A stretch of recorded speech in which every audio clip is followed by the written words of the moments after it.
Hey, good evening. Good evening. Welcome back to stage 4. I think it's stage 4 of the Flamme Rouge Racing Tour of Britannia. We have the London Pretzel for you this evening, which includes Foxhill, which is I think the reverse of Box Hill. Doesn't finish on the climb tonight. It actually has about 10 minutes of, well, a couple of minutes of downhill and then a couple of minutes of flat to the finish. So, yeah, I mean, we go over the climb and then it's a fast downhill descent down Box Hill and then a couple of kilometers of flat. So, should provide an interesting race dynamic.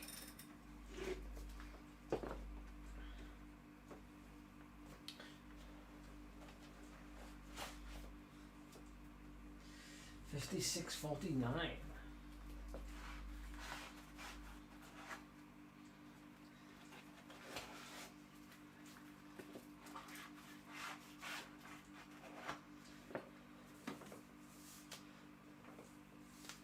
Welcome one and all, 40 of you watching, thank you for tuning in.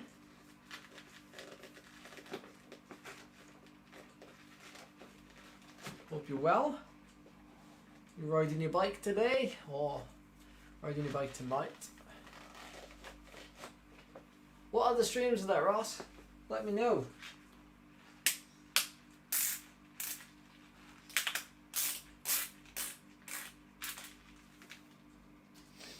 Okay, we're all set up.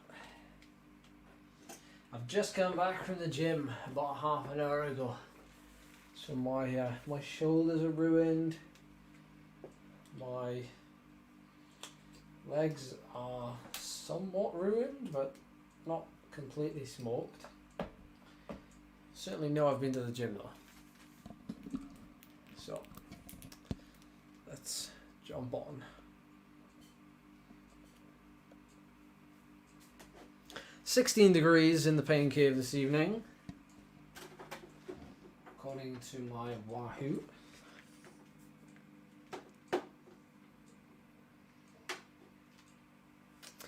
Ah, win your dream bike. Of course.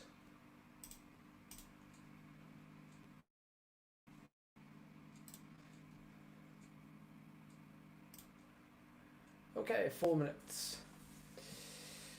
4 minutes to go.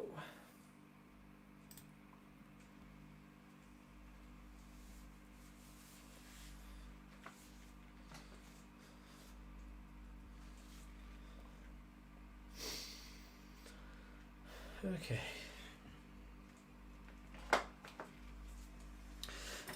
Actually, went out to have a look at the Welsh cyclocross course today, and I fell off.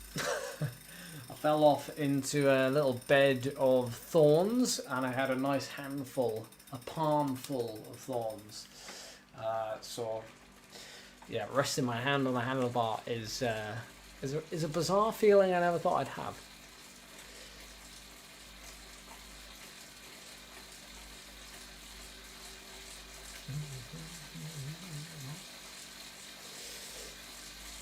I could certainly do with this lead in. This lead in is a fair old size, building us up to the actual climb of Foxhill. So we're not straight into it. We've got quite a bit of flat riding to do. So I'm gonna surf and surf the wheels and try and look after myself as best as possible. It worked well the day before yesterday, in the sense that my legs were warmed up and I was feeling quite motivated for that final climb. If you saw that stream, if you didn't, go watch it now. Go watch that last bit, and then come back and enjoy watching this race as well. So.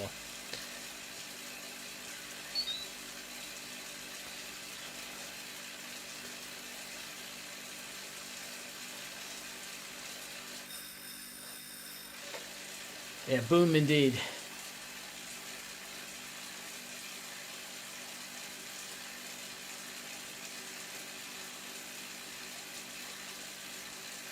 Way things are going at the minute anyway, the amount of riding I'm doing currently, almost 5 hours of riding today before this race.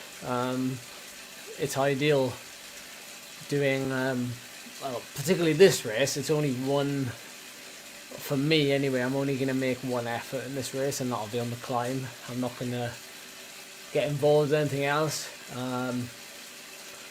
So it's a really nice way of like just supplementing like a ton of volume, and then just doing, you know, one or two efforts, or tonight it'll just be one. So yeah.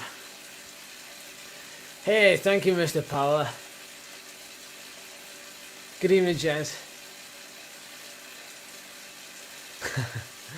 Hey, you're getting yours, Ross. You're getting yours. Things are good. There's things to do. How's the weather? Watching the football? What are you up to?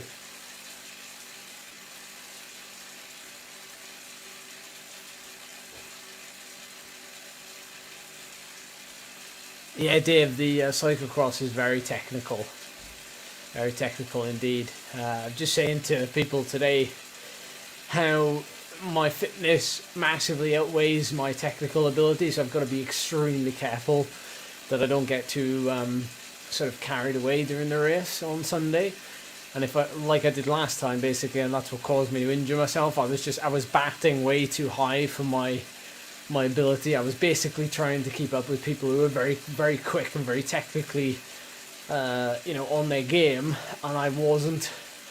And I can fall back on the fitness, but that, it only gets you so far. So I'm there on Sunday to learn and to take things slow and steady, and to just learn that technique side of things before, I try and push myself. Yes, I'm going to be filming it. British Cycling have given me the go-ahead to film the whole race, so that is exactly what I'll do. So you've got full race coverage to look forward to.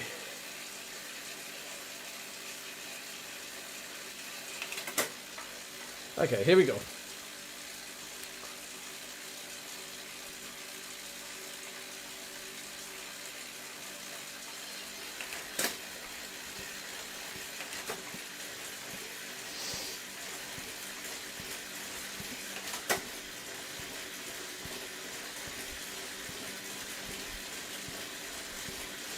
Oh yeah, my legs. Yeah, I can feel them.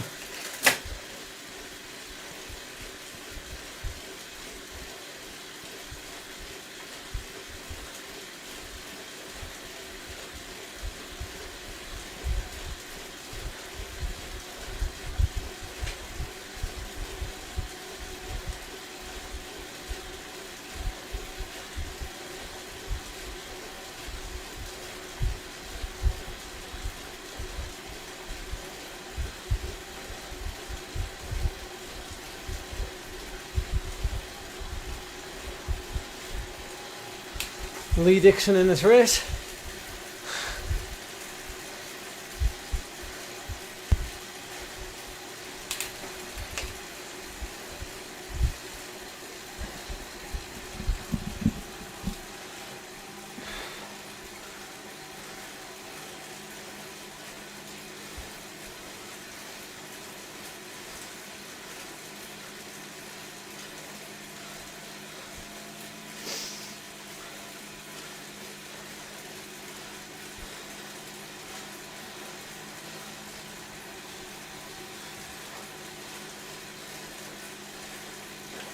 Yes, it's a flat finish. Good evening, Nick. We do have to go over a hill though to get there.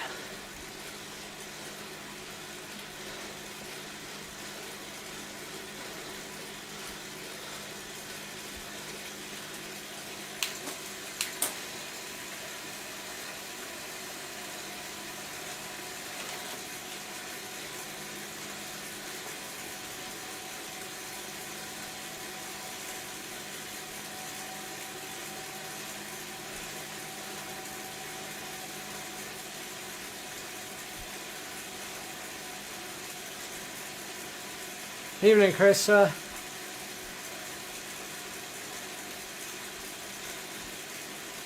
How's your rehab coming on?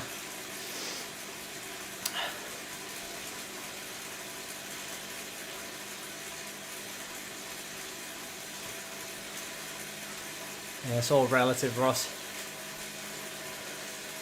We all reach our limit at some point.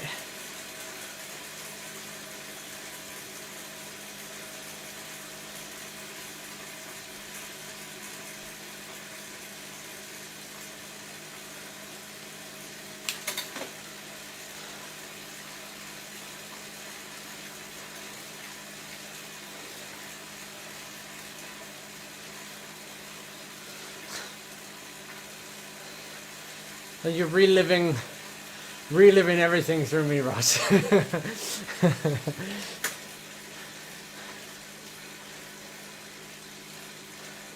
Hey, we've only just started, Sander. We've only just started. Live for the next hour.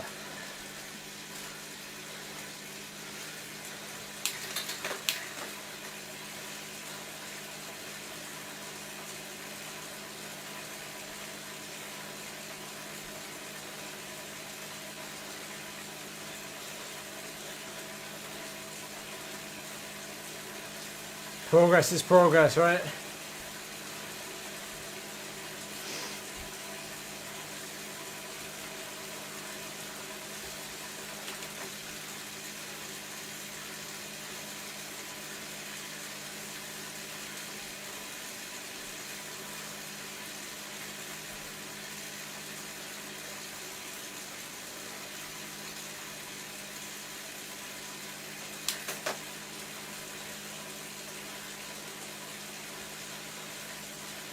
So come on then, give me something to aim for on Sunday. Have a guess at a finishing position at the Welsh Cyclocross Championships. Bear in mind it's my first one. I'm going to say, I think the field is probably going to be like maybe 60 or 70 riders maybe. So I'd say maybe 40th. I'm going to say about 30th or 40th. There is no way I'm getting a top 10, Jazz. There is no way. As I was saying earlier, my skill level severely lacks compared to my fitness.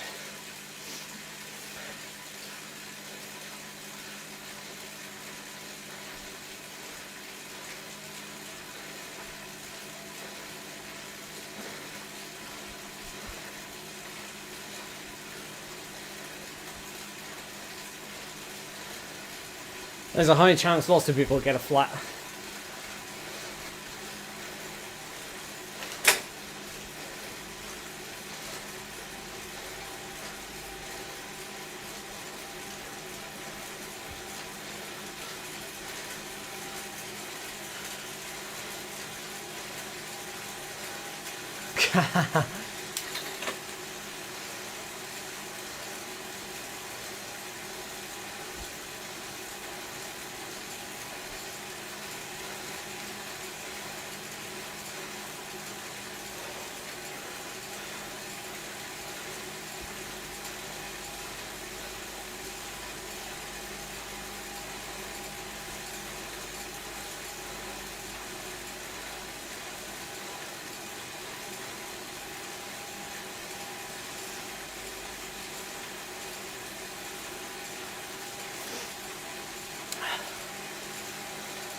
Yeah, we were looking at the course today, so I won't have to carry the bike, just jumping on Al's comment there.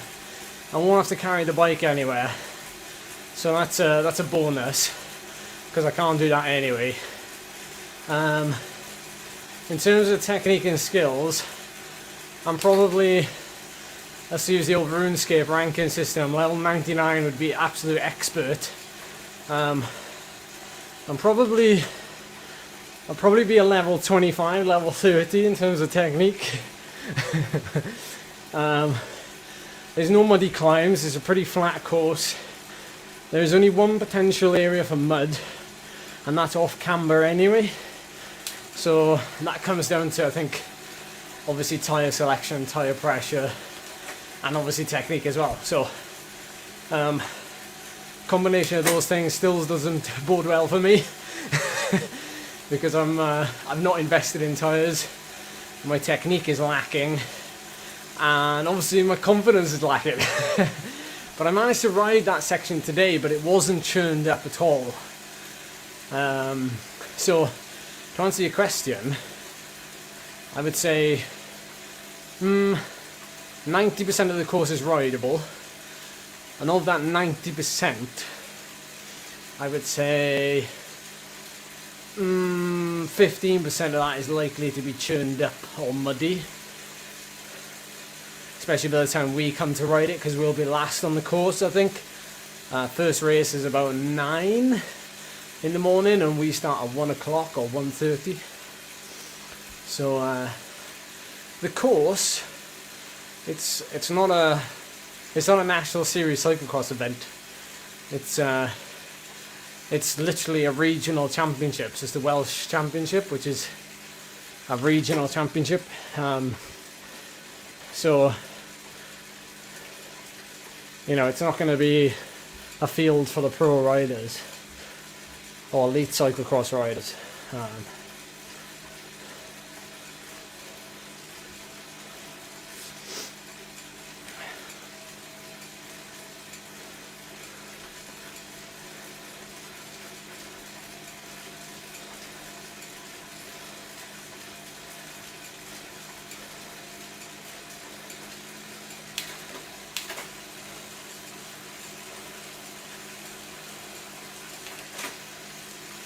Yeah, the most important thing is not to get injured. That is correct, yeah.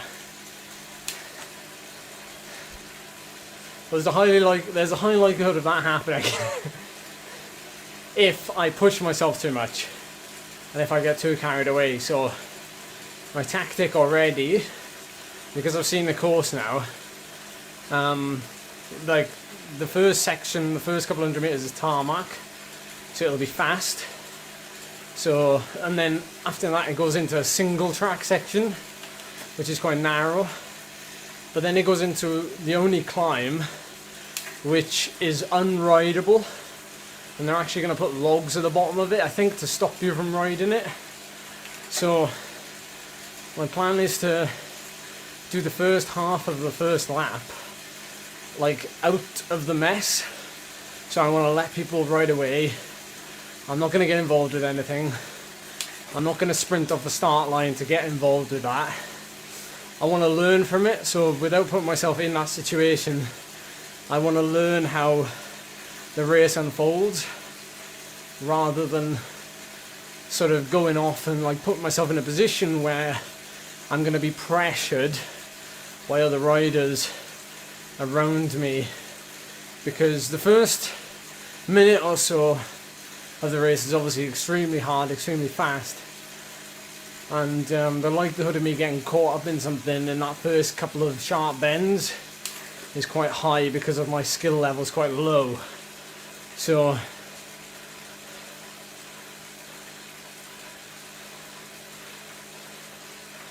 yeah, I'll have a camera, Agnes, yeah, so you'll be able to see what's happening. I might have to wipe it every now and then if it gets muddy. Yeah, so I'm going there to have fun, first and foremost.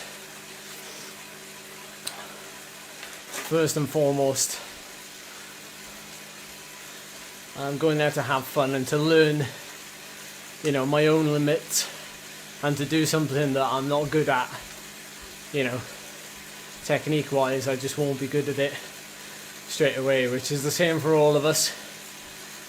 I'm sure Matthew Van Der Poel didn't pop out the womb and immediately start winning cyclocross races. Or at least I hope not. That would not be good. But you never know.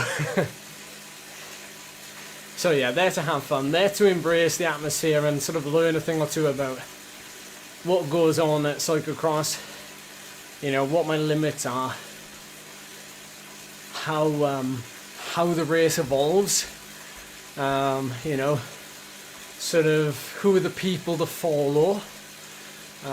Any of you who've done cyclocross, I think, can sort of relate to this. Like, like if you constantly turn up to races, especially regional races, week in, week out, you'll start to notice people who are similar to your ability level, and like the race will always end up then being between you and the other person, and that's kind of nice because it's like a race within a race. And every week, you know, you come back and you're like, oh, this course suits me a bit better than that guy or that girl, and like you're able to try and ride off of that, as opposed to always comparing yourself to the front people.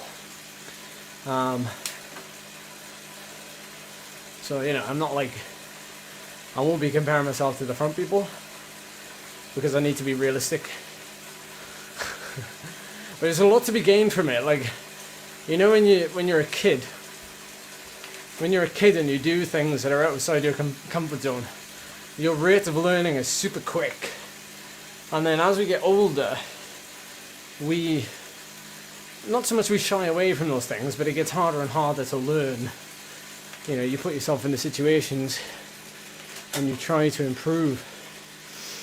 And yeah, now's a good time. Like, you know, I've got a bike, I've got the freedom. So now's the time, I think, to have a little bit of fun.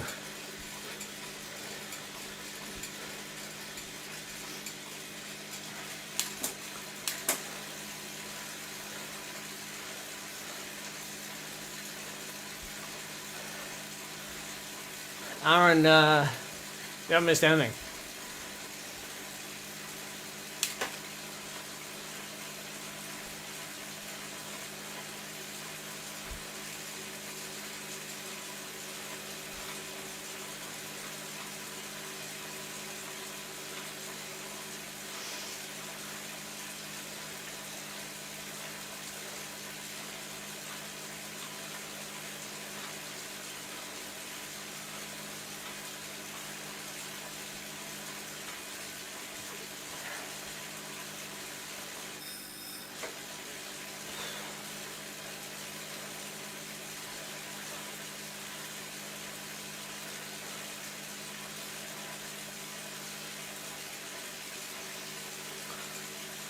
Yeah, I feel you, Agnes, I feel you. I'm sure I'll be worried as well during it. I just gotta remember, green is good. Like, grass is good. Stay on grass. Brown is bad. Green is good, brown is bad.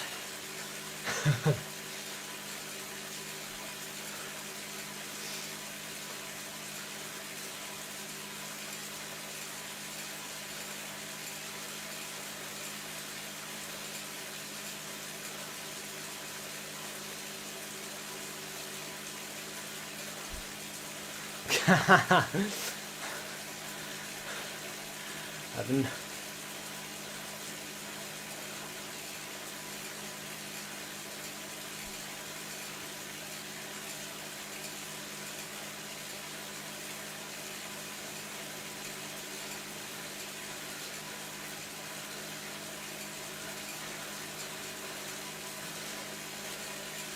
Good question, Al.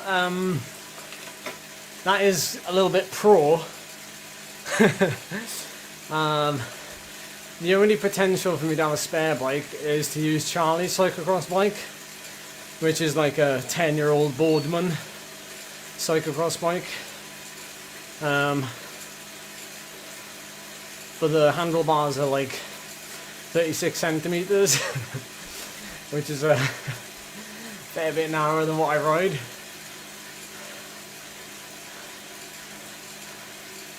So I mean, potentially I could have it there as backup.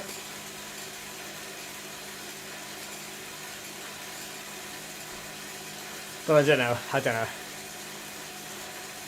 Aero, yeah, what have I missed, Nick? Oh, aero, oh yeah, 36 centimeters, yeah. Yeah, I don't think I'll need that at 4 miles an hour, but there we are.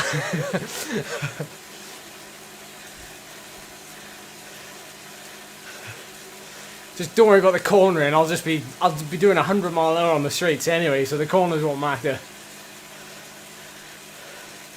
If I'm walking around all the corners.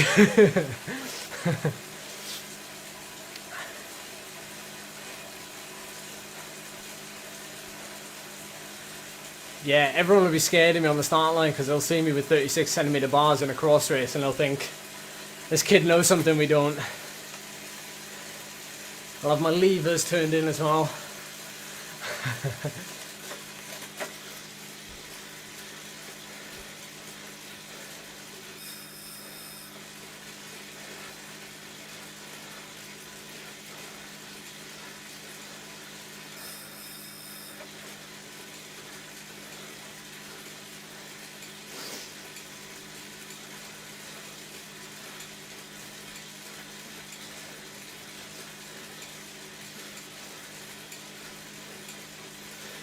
I'm using a double-sided easy entry pedals.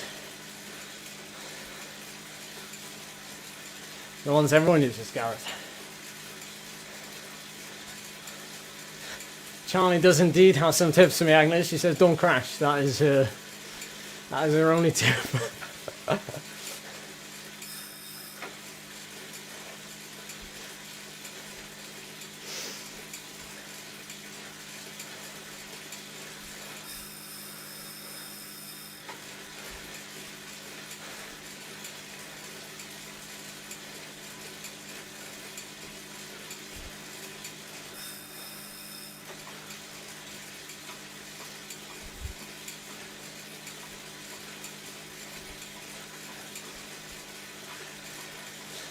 Yeah, true, Tom. Well, we were reconning the course today, and I crashed anyway. So, you know, I crashed on a recon, not even in the event. So, what hope is there for me?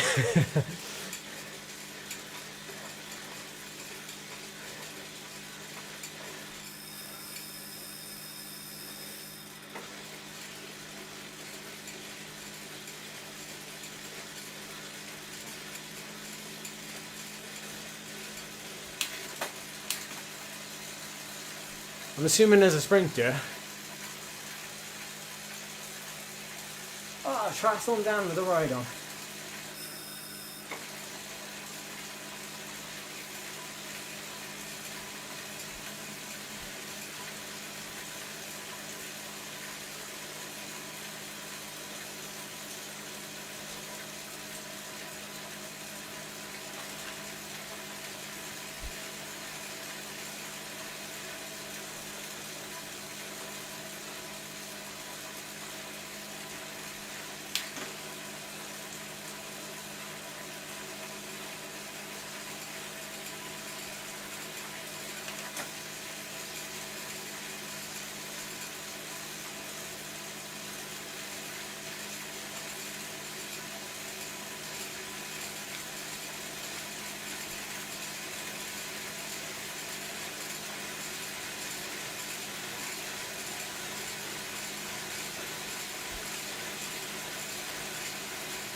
Oh, nice, Finn.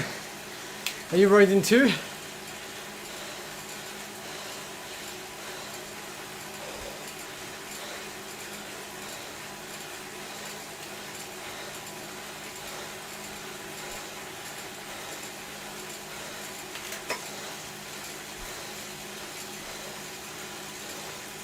Oh, nice, Finn. Best of luck with it, best of luck. Have you done any of the other rounds? Or is this your first one, like me?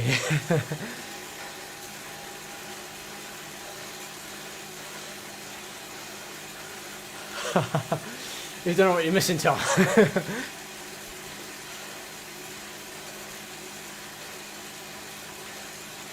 Good job, Finn, good job. I look forward to seeing you there, bud.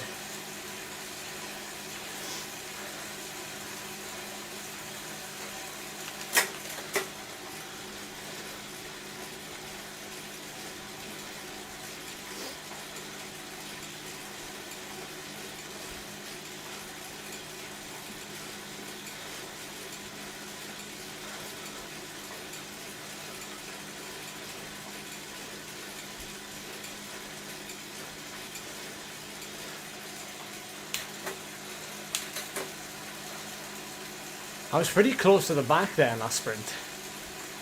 You can see a few people have dropped off the pace there after that sprint, and I was pretty close to the back.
Artistic.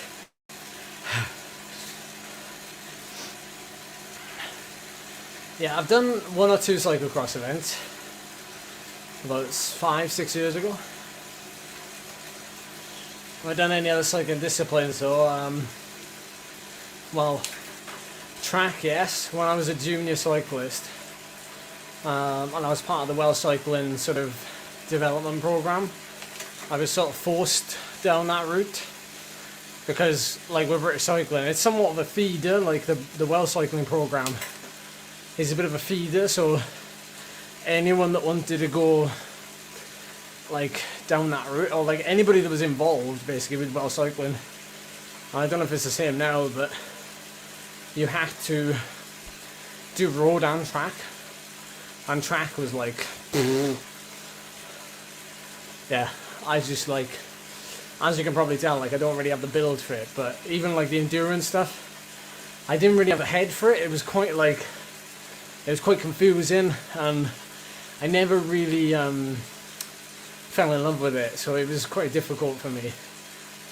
And then well, then I virtually went pro then with Rafa, so I never looked back really, but didn't do any other disciplines. Was basically just road then the whole time until the Commonwealth Games came around in 2014, and Welsh cycling did offer me sort of, I guess you could call it like a small opening in, like, obviously I wanted to try and do the I wanted to try and represent Wales at the Commonwealth Games that year, and the only real option for me to represent Wales was to represent them on the track as part of the pursuit, and that was, you know, I didn't want to do that. And about 2 months before the Commonwealth Games, I pulled out one of my best ever results on the road, which was like 13th or 14th in the National British Road Race Championships, and I won the under 23 category. And basically in the front with Team Sky riders like Pete Kenya, Geraint Thomas, and you know, Dosset was there, David Miller was there, They all pulled out though because they never made the front group, which is understandable, like in the national championships. But yeah, that was my only shot really. Actually, that story's gone on a bit of a tangent. It was supposed to be just, have I done any other disciplines? But basically, no, apart from track.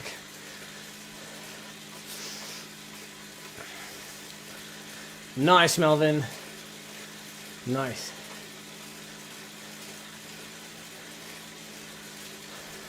Always admire the, the age categories. The still rattling around at really high speed too.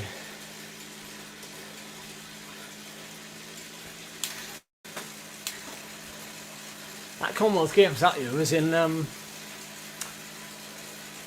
Glasgow.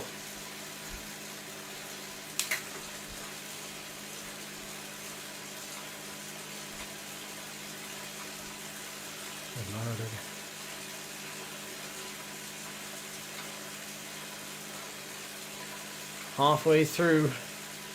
I don't think we're gonna beat your time, Aaron. I somewhat thought that like the later time slot would be a faster time slot, but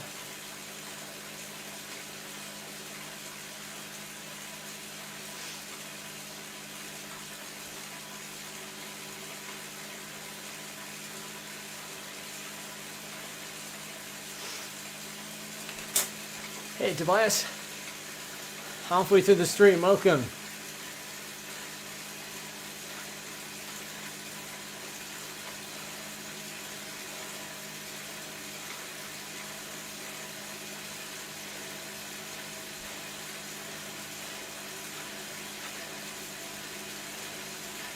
Yeah, we've done one sprint already. And we've got Fox Hill that comes about 8 kilometers, 7 kilometers from the end.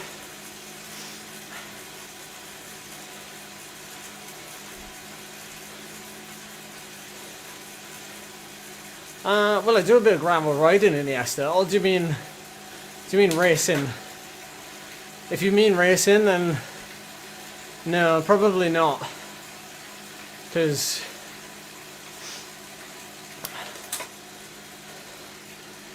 I'm already doing a fair bit as it is. It's like quite difficult to try and balance everything, if I'm honest. Evening, Josh. How do?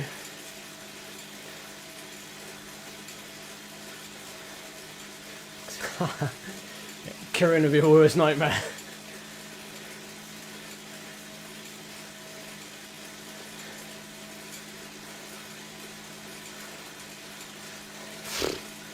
I'm too young for that, Tom. Too young for that.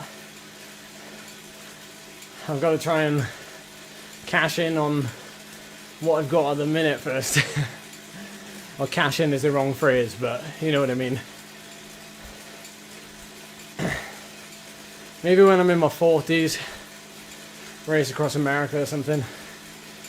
But long way from that yet.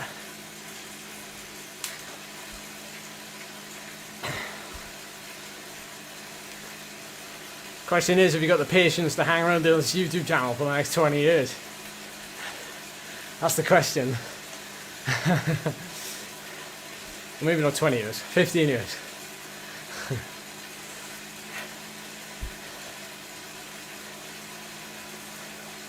And I won't leave anybody hanging either. I will keep the YouTube videos going. Even if we still only have 50,000 subscribers by the time I'm 40. A good point, Agnes. Maybe there'll be something else. Oh yeah, I remember you saying, Josh, yeah. I remember you saying, that was a couple of streams ago, you were saying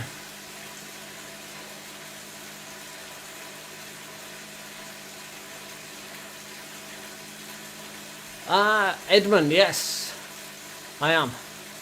Looking forward to it already.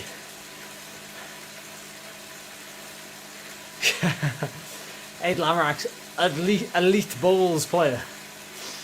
Hey, you never know.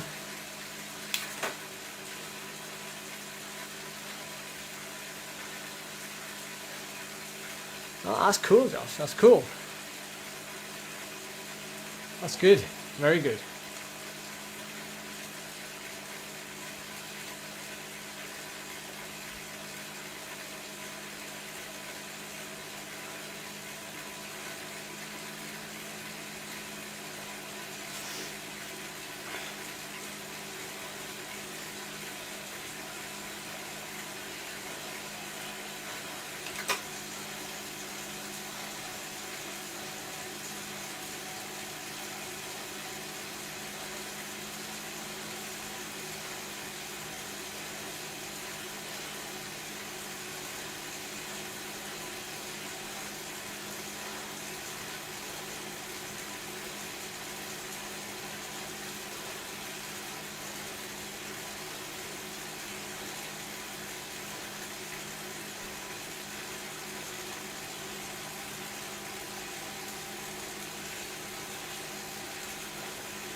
What's that, Christian?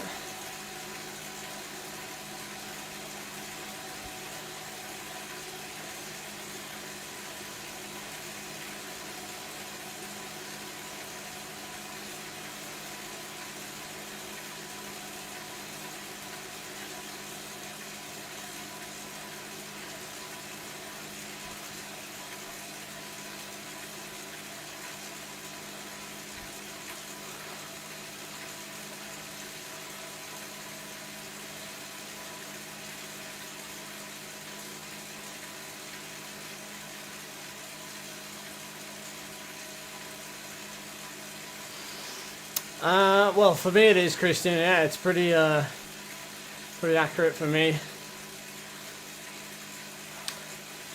I mean, on occasion it does have some blips, but I prefer this to a stress strap.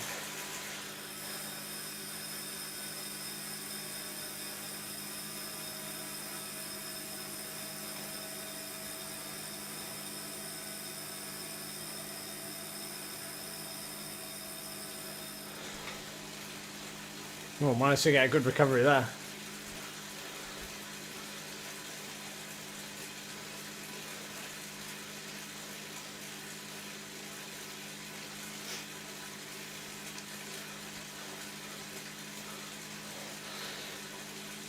Good question, Christian. I don't use this heart rate strap outdoors. I only use it indoors.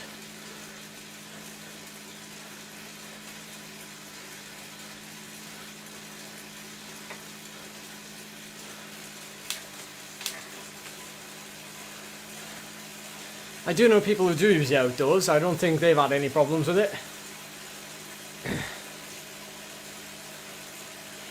Why would it affect my breathing, Josh?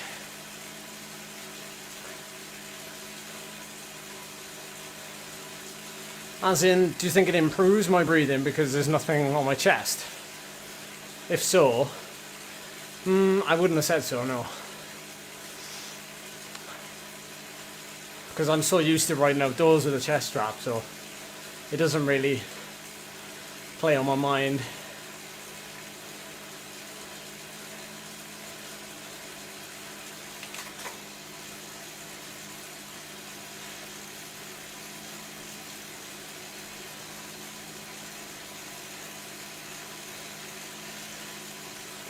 Simple answer really, Xander. I mean, I was sent this by Wahoo a couple of years ago.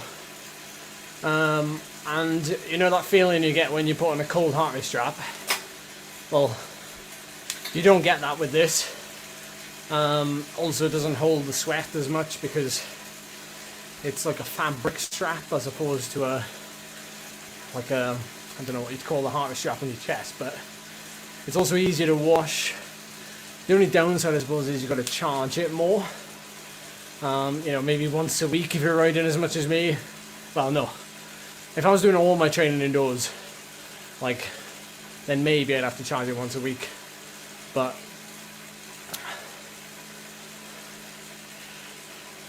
I mean, if I'm being honest with you, if I wasn't sent it, I wouldn't be wearing it. I wouldn't buy it because I would just make do with the chest strap, you know? But they sent it, I've used it, and I always use it and it's good, so just being honest there, really.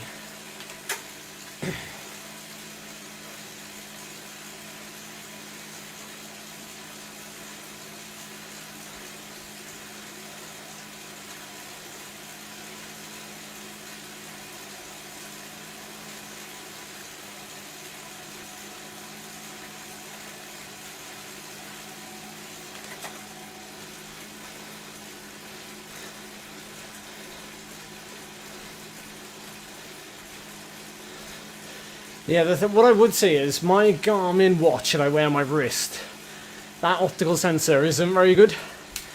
And I know this is an optical sensor, but it's in a different part of your arm. It's on obviously like the soft sort of tissue area behind your elbow. And if you put your thumb there, you know, you can actually feel your heartbeat. I know you can feel it on your wrist as well, but there's more flesh on your arm, so you can kind of feel. So that's why I feel like it's more accurate there than a watch.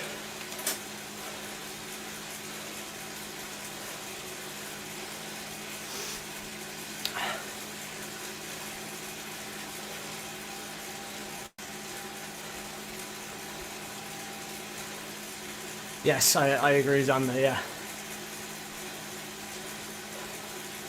Most people end up wearing, you know, a chest strap when they're wearing their Garmin watch.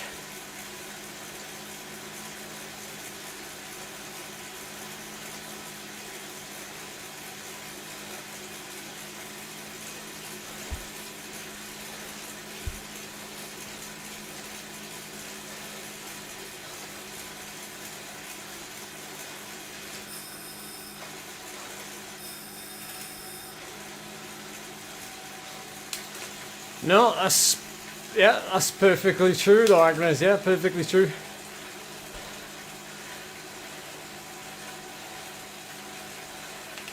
Funny enough, Ian, that is what I use. The Cuspo, or whatever it's called. And that's what I use as a chest strap outdoors, yeah. Because my Wahoo chest strap was starting to play up, so I was looking for a cheap one. And as you say, it's £30, I got it. Amazing actually just how expensive RM motors can be. Yeah. You love them really, Josh? No, I haven't, Robin. I will try that.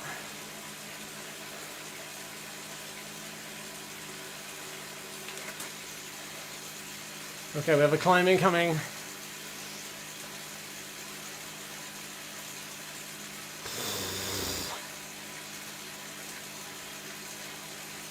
It's interesting how some people have problems with products that like other people have had zero problems with. It's funny, isn't it? You know, quality control on products. It's you know, it's not what it used to be, as my grandfather would say.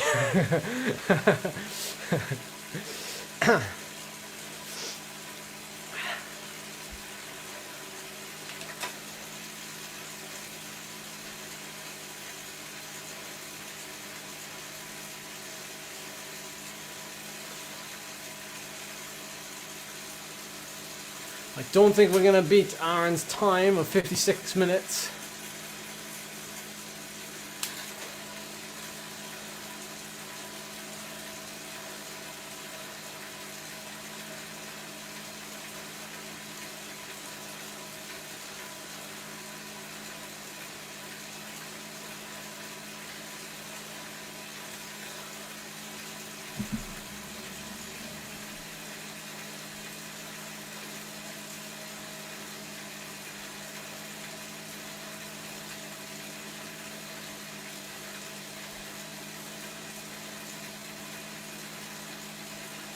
Nerves are kicking in.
Come on, Zwift, don't do me over now.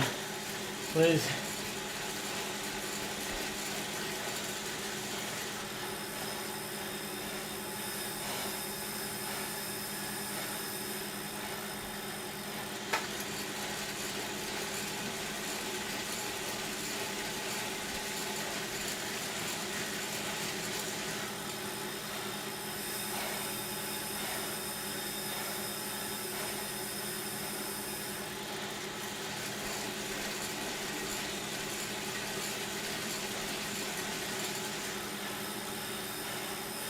Come on, super attack.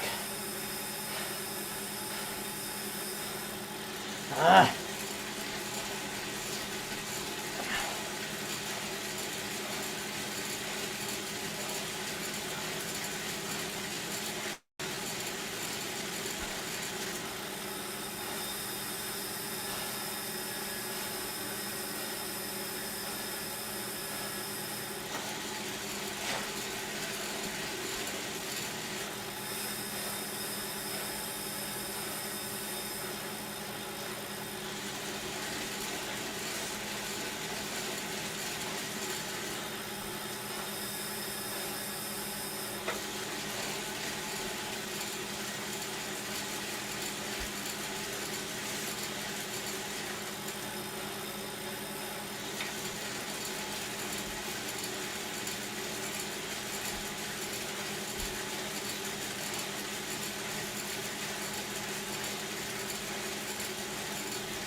Thanks, everybody.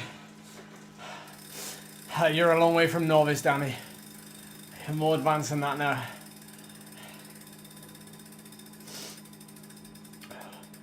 Five-minute power according to my bike power meter was 410, so that is only 5 watts lower than what it was 2 days ago on Keith Hill. I don't think there's any. I mean, there could be a new PB somewhere, power-wise, but I don't know. I think the descent really breaks up that effort, and I could see some of you were saying how savage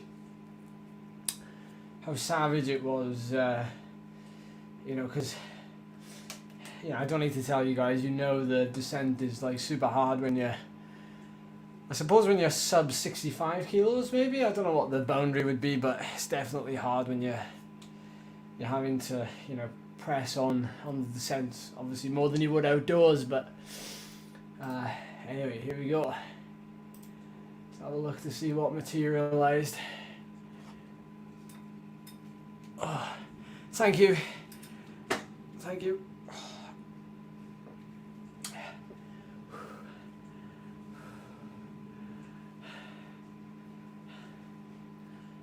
Yeah, like a celebration or something when you cross the wire. So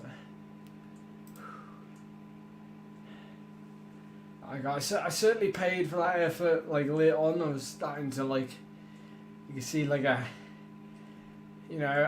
went deep on that lower slopes of Fox Hill. There was no choice really. Like there was no alternative. So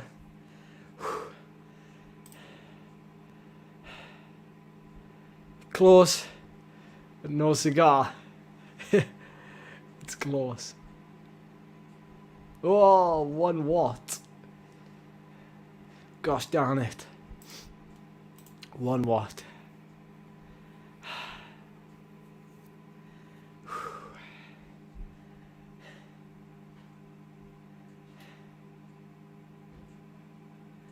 So what can we say? That initial burst, the initial acceleration was pretty much bang on the minute, like you can see, or maybe, yeah, probably was actually, because I didn't do a 1 minute effort there, so that was probably the 1 minute effort, and it would have been about 490 watts for a minute, and then we held on to probably there, so 3 minutes 40 would have been the whole effort for that climb, 440 watts for 3 minutes 40 seconds. Before then, I'm trying to recover on the descent, but obviously very difficult to do. Yeah. Am I doing any of the Fondo races? I've not actually looked, Josh. I've not actually seen what they are, so I can't confirm nor deny that yet. All depends. I'll have a look and see if it fits. But yeah. Thank you. Thank you for sticking around, and yeah, I appreciate, when you're waiting for that final effort, it's a test of patience, I think, for like myself and you guys, the viewers. So yeah, it's quite difficult, but thank you for sticking around. Thank you, Sean. Yeah, well, just shy of 5 hours of riding this morning, and then I went to the gym at 6 o'clock, and then got back here half an hour before, and then finished off with that. So it's a huge day. Like it's 6.5 hours nearly of exercising if you include the gym as well. So it's we're building that wall. So yeah, getting stronger. Yeah, legs are pretty ruined now. I was actually thinking in the last couple of minutes, I was thinking, damn, we've still got a race tomorrow, and we've got a race the next day and the next day. So probably shouldn't have emptied the tank as much as that. But yeah, you know, you've still got to try and push it, I guess. You know, when you feel good, it's sometimes good to push it, regardless of what's coming up. Sometimes, yeah. Anyway, thanks for watching, guys, girls, everybody. It's getting late now. It's nearly 8:30, so I'm gonna grab a shower, get some food down me, and then repeat it all again tomorrow. So thanks for watching, everybody. I'll see you tomorrow.